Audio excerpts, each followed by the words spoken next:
The snow was red, not just spotted or streaked, but vivid crimson spreading across the white Belgian landscape like a brutal canvas. A lone figure staggered between frozen bodies, medical bag dragging through blood-stained snow. His hands were cracked and bleeding. His uniform was shredded, and still he moved. In the bitter winter of 1944, during the Battle of the Bastogne, one U.S. Army medic would become a legend of survival and human endurance. This wasn't just a battle, this was humanity's breaking point. James Thompson wasn't supposed to be a hero. He was a 26-year-old medic from a small farming town in Nebraska, drafted into a war that seemed impossibly large. When the Germans launched their massive counteroffensive through the Ardennes forest, Thompson found himself in the coldest, most brutal fight of World War II. The temperature was dropping rapidly, -10 degrees, -15. The American troops were surrounded, low on supplies, and facing the full might of Hitler's last major offensive. Artillery shells screamed overhead. Wounded men called out from every direction, and Thompson knew that every second counted. His medical unit had been scattered during the initial German assault. Some were dead, some were missing. Thompson was essentially alone, responsible for treating dozens of wounded soldiers in an increasingly desperate situation. He had limited medical supplies, no reliable communication, and enemy forces closing in from multiple directions. Thompson's first critical decision came early. When a group of wounded soldiers from the 101st Airborne fell near his position, he didn't hesitate. He dragged each man to whatever minimal shelter he could, using abandoned jeeps, fallen trees, anything that might protect them from the murderous cold and incoming artillery. His medical kit was rapidly being depleted: morphine for pain, sulfanilamide powder to prevent infection, bandages, tourniquets. With each soldier he treated, Thompson knew he was gambling with his own survival. But survival wasn't the point anymore. Keeping these men alive was all that mattered. By the third day, Thompson was operating on pure willpower. He hadn't slept. He'd eaten almost nothing. His hands were so cold that putting on bandages became an act of pure determination. Frostbite was eating away at his jaws, but he kept moving. A radio transmission captured his state of mind. Multiple wounded, position compromised. Cannot evacuate. Continuing treatment. The German bombardment was relentless. Shells turned the snow into a churning, deadly landscape. Thompson watched as men he'd just treating were obliterated by incoming artillery, but he didn't stop. He couldn't stop. When a young private named Michael Rodriguez was hit, a massive chest wound that would typically mean certain death, Thompson spent 3 hours keeping him alive.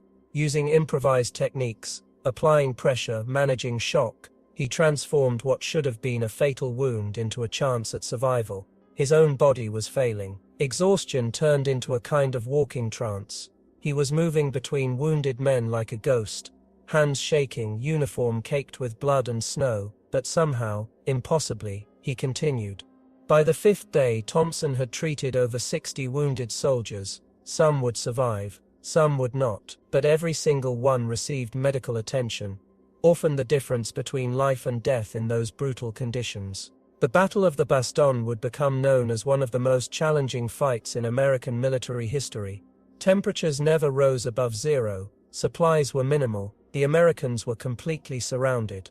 And in the middle of this frozen hell was James Thompson, working until his body quite literally could not move another inch. When American reinforcements broke through and found Thompson, he was barely conscious, hypothermic, exhausted beyond human limits, but still clutching his medical bag, still holding on to the hope that he might save one more life. Of the soldiers Thompson treated during those 5 days, over 80% would survive, though a statistic that seemed impossible given the conditions.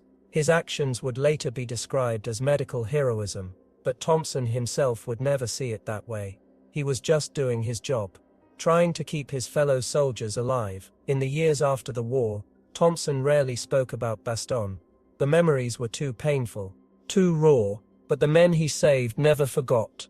To them he wasn't just a medic, he was a miracle worker who refused to surrender, even when everything around him was collapsing. Years later, Thompson would sit in his small study in rural Wisconsin, surrounded by carefully preserved medical texts and faded photographs. The walls held no medals, no grand displays of heroism, just quiet mementos of a life dedicated to saving others. Michael Rodriguez, the young private with the chest wound, had been the first to track him down after the war. In 1948, a thin, weathered man appeared on Thompson's doorstep, walking with a slight limp but very much alive. They embraced like brothers, not as a doctor and patient, but as men who had shared something profound in the crucible of war. Rodriguez wasn't alone. Over the next decades, soldiers would make pilgrimages to Thompson's home. Some brought their children, some brought grandchildren. Each carried a story of survival that traced back to those 5 impossible days in Bastogne. Dr. Eleanor Carter, a military historian specializing in World War II medical practices, would later study Thompson's case extensively.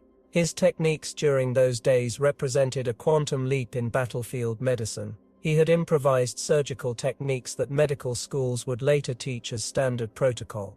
Tourniquets applied in revolutionary ways, shock management that defied contemporary medical understanding. Thompson didn't just treat wounds. Carter would write in her seminal text on combat medicine. He rewrote the entire understanding of survival under extreme conditions. What most historical accounts missed was Thompson's background. Before the war, he had been a small-town doctor in Montana, working with ranchers and farmers. Rural medicine taught different skills than urban hospitals: improvisation, resourcefulness, treating patients with limited resources. Those skills would save dozens of lives in the frozen forests of Belgium. His wife Margaret understood him better than anyone. When he would wake up in the night, hands trembling, reliving those moments in Bastogne, she would simply hold him.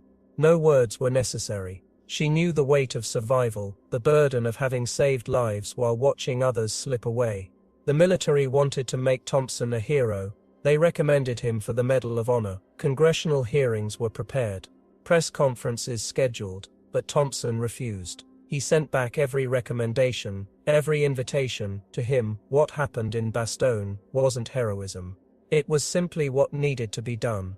Heroism is a luxury for those who have time to consider their actions, he once told Rodriguez during one of their long conversations. In that moment, there was only the next wounded soldier, only the next life that might be saved. His medical bag from Bastogne became almost mythical among military historians, preserved in the Army Medical Museum in Washington, D.C. It told a story of survival through its stains, its worn leather, its carefully maintained instruments. Each tool bore witness to impossible medical interventions. What most people didn't understand was how Thompson's actions transformed military medical practice. The techniques he developed became foundational to how combat medics would operate in Korea, in Vietnam, in later conflicts. His improvisational approach, treating the human being in front of him, not just following rigid protocols, revolutionized battlefield medicine. The psychological toll, however, was immense. Thompson might have saved lives, but he carried the ghosts of those he couldn't save. Every soldier who died, every wound he couldn't fully heal, became a silent burden he would carry for decades. When he eventually returned to civilian medical practice, after the war, his colleagues noticed something different: a profound patience, ability to look beyond symptoms and see the entire human being. The crucible of Bastogne had transformed not just his medical skills but his entire approach to healing. Rodriguez would later say that Thompson didn't just save bodies, he saved spirits. In the most brutal conditions imaginable, he represented something fundamental about human resilience, about the capacity to care, even when everything around you suggests that care is impossible. His legacy lived on through generations of medical professionals who studied his case notes, his innovations, transforming theoretical understanding into practical life-saving techniques. Years after the war, Thompson would occasionally lecture at medical conferences, never seeking glory, always focusing on the fundamental human element of medicine. His presentations weren't about technical achievements but about compassion, about seeing each patient as a complete human being worthy of dignity. Margaret passed first, in the autumn of 1972. Her funeral was small, attended by local townspeople who remembered her quiet strength, her unwavering support of her husband through his most challenging years. Thompson stood stoically, his hands folded, remembering decades of shared understanding that required no words. In his old years, he wrote extensively, not memoirs, but medical case studies. Detailed accounts of survival, of human adaptation under impossible circumstances. Young doctors would seek him out, hoping to understand the mysterious combination of skill and humanity that defined his approach. By 1985, Thompson was living alone in a modest house in Helena, surrounded by medical journals and photographs. His hands, once steady instruments of survival, now trembled with age. But his eyes remained sharp, observant to still seeing beyond the surface, still understanding the intricate connections between physical healing and human spirit. Rodriguez, now a respected medical historian, would visit him periodically. Their conversations weren't nostalgic reminiscences, but profound explorations of medical ethics, of human resilience.